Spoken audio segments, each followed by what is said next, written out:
Find the zeros of f of x equals x to the fourth plus x squared minus 12. Whenever I'm asked to find the zeros, I set f of x equal to 0 and then go from there.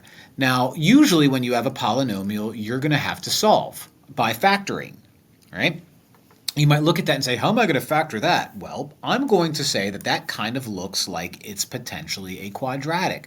So if I let a equal x squared, I can now say that this is the same as a squared plus a minus 12.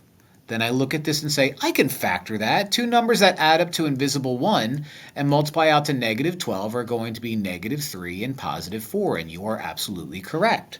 So a minus 3 and a plus 4. But I'm not done yet, because a is not in my original problem. It's x that's in my original problem. So a is x squared, so x squared minus 3, and x squared plus 4.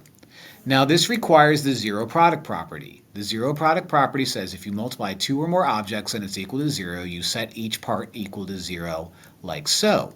So I'm going to do that over here. I'm going to say x squared minus 3 equals 0, and x squared plus 4 equals 0, and solve each one of those individually. Add 3,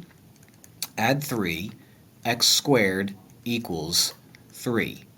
Take the square root of both sides, don't forget your plus or minus, and x is going to equal plus or minus the square root of 3. That's one potential option.